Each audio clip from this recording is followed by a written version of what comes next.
Hello everyone, this is my implementation of assigned distance fields in Unreal Engine.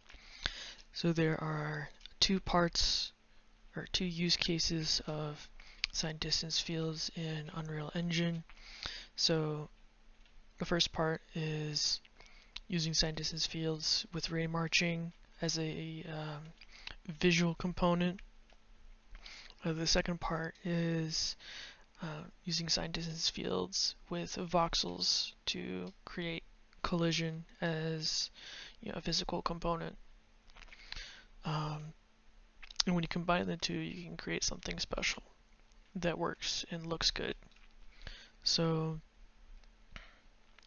here I've created a simple shape actor. It stores the shape data and uses the shape data to pass it on to the material, and it uses the assigned distance field function of that shape to create the mathematically correct shape. And so on screen we have a sphere, and so I can just change the shape to be any shape that we have. We have a cube.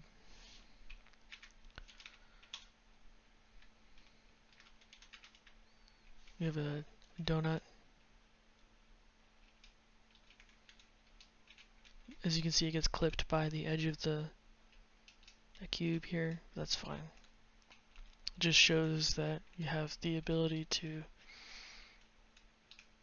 see the shape. We've got a link.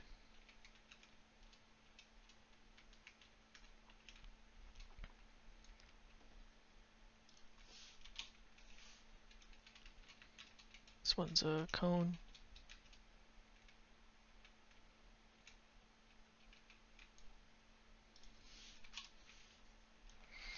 This one is the hexagon. It's a tall hexagon. As you can see, it kind of gets distorted from the edge of the cube, but that's fine if we just make the cube bigger. We won't change the shape. Here we got the triangle, prism. We have a cylinder.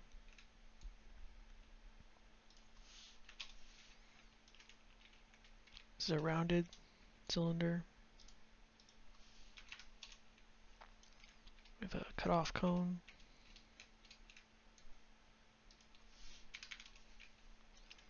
Cutoff sphere.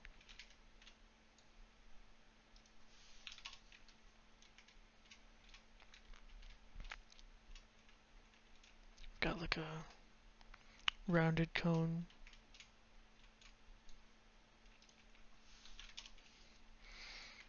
This is a tetrahedron, I think it's called.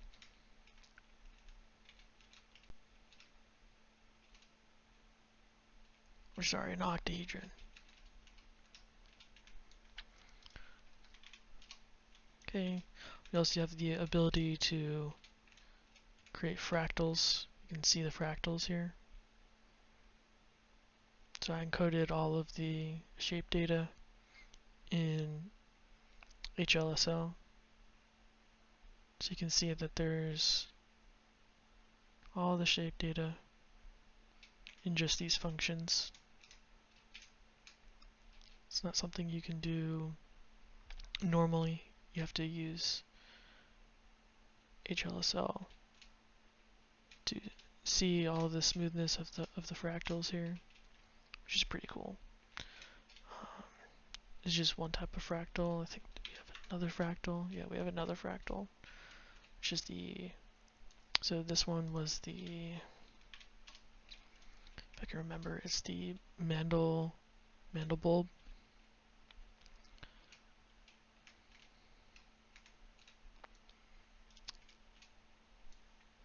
Here we have the Mandelbox.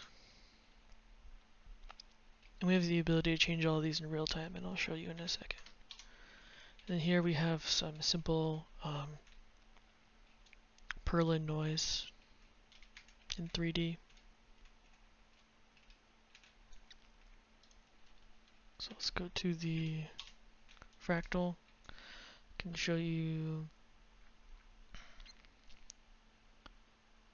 in the materials.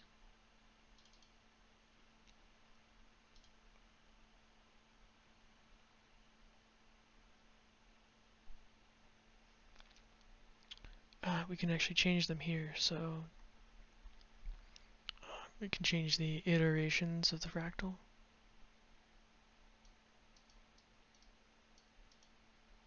Change the power. You get this really cool effect here.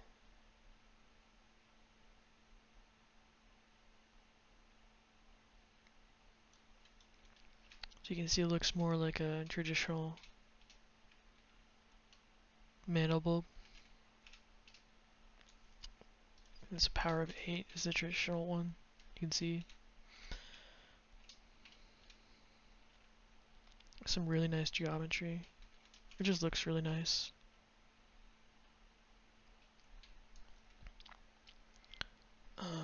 So there's an offset which allows you to see, it kind of stretches out where the key points of the iterations are. So you get this like kind of weird geometry, sort of like a splashing effect. You see the different nodes of where the iteration is escaping.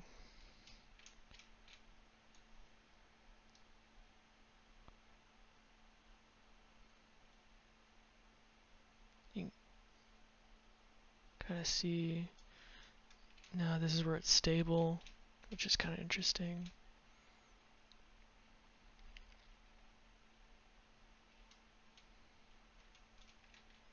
So we can change the power more if we want to. Kind of like disappears once you get past a certain threshold, which is kind of interesting.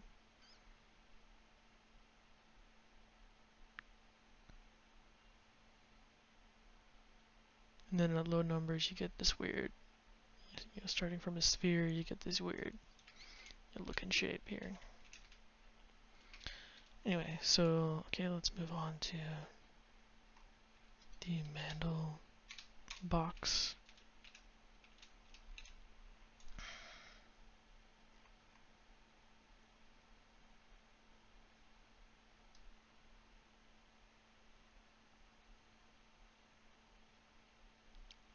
So here's what you can see, like the normal traditional Mandelbox shape.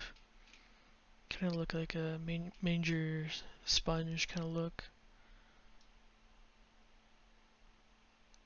You can see, like you get the interesting geometry.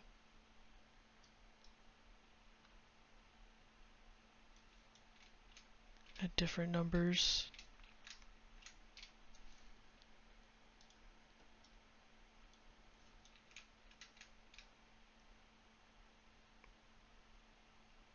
So it looks really interesting, looks really nice.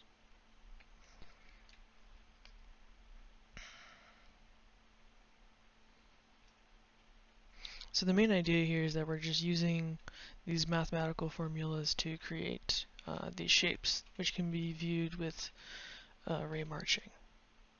And the mathematical shapes are the sign distance fields in a formula format.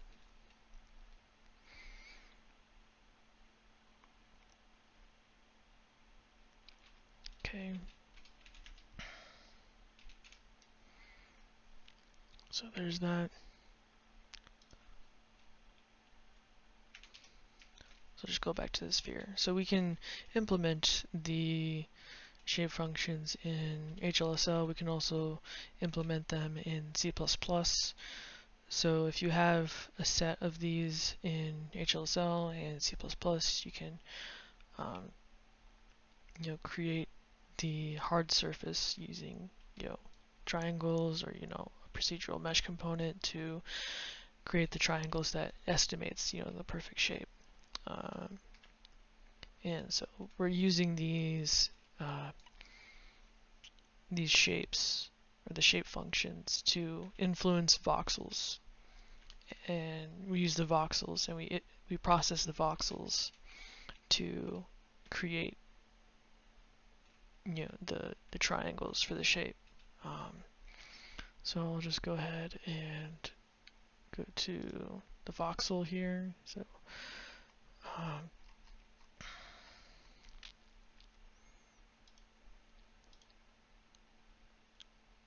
my implementation is a little slow.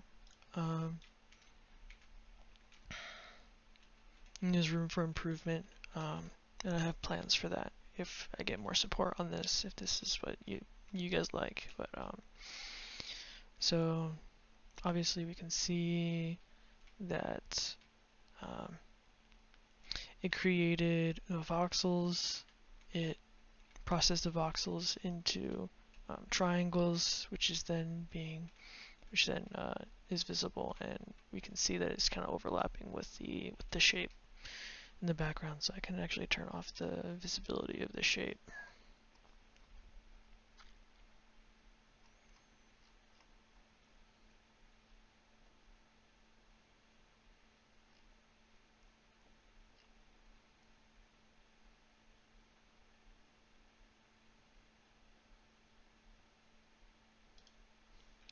So we can see that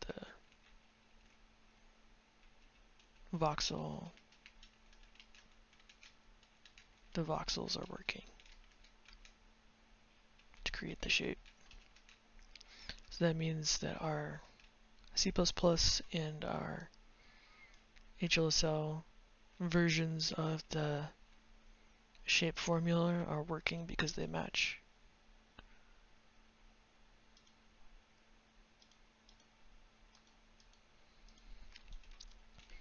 Yeah, so you can see that they're overlapping, which is good.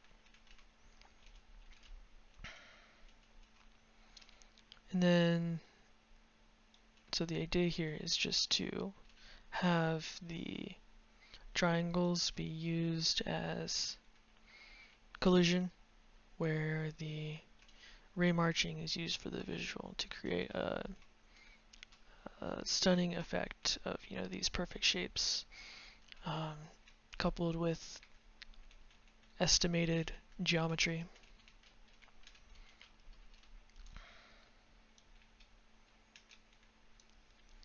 So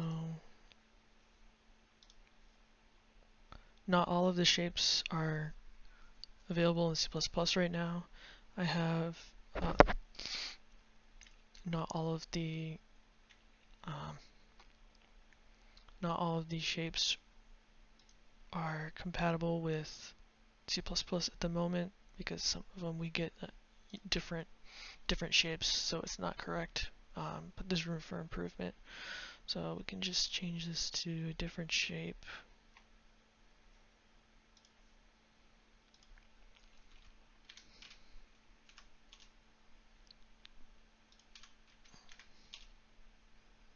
Let's try the octahedron.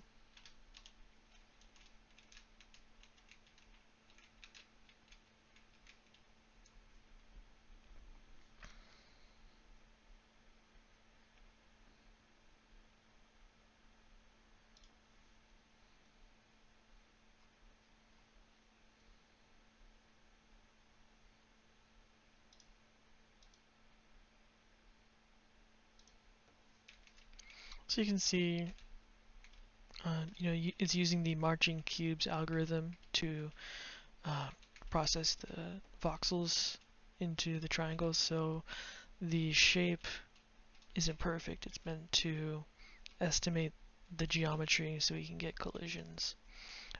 So you can see we can get the collisions pretty close to the perfect shape, which is good enough for what we need.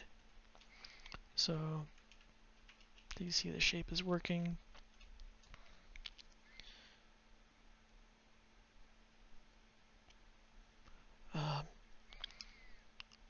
Okay, so this will allow us to create, shapes that you can't normally see, like fractals, in so we can create the collisions for fractals, which is pretty interesting. You can also use this to create noise for generating planets, or if you want to generate complex geometry. You can use this system to visualize that and use colliders. So now I'll just go ahead and show some more of the options for our assigned distance field shapes. So you can do some pretty cool stuff with assigned distance fields. We can make them repeat infinitely, just using one shape.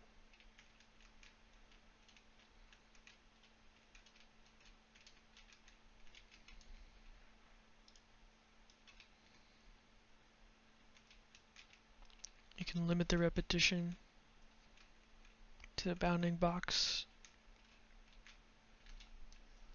And this will look really cool with a fractal. So we have a whole bunch of fractals. As you can see, it kind of drops the performance a little bit, so we're getting less frames. The frame rate is decreasing as we look at it.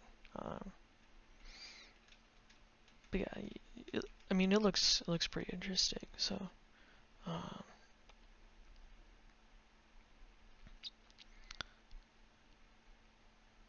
okay, so let's stop that. We can make it symmetrical along the X and Y axis and the Z axis.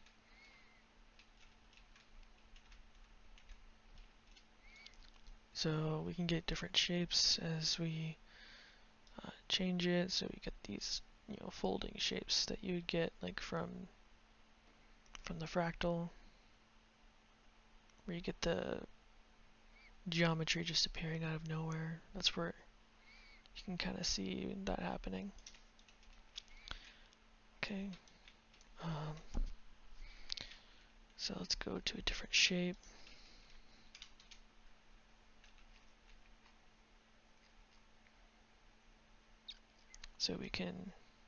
So there are options to twist and bend it. I haven't implemented those yet, but those are options that are available to us.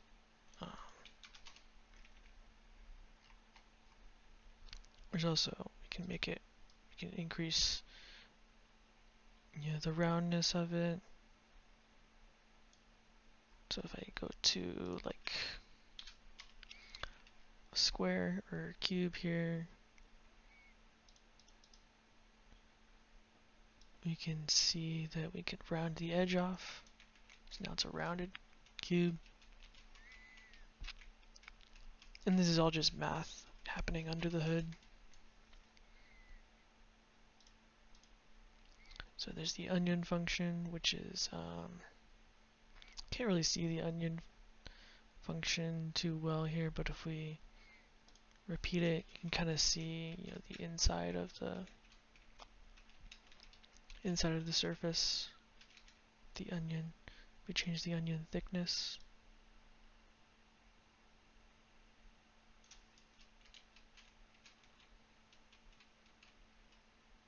So you can kind of see if it's getting cut off, you can see the edge of the surface. Okay. So there's that.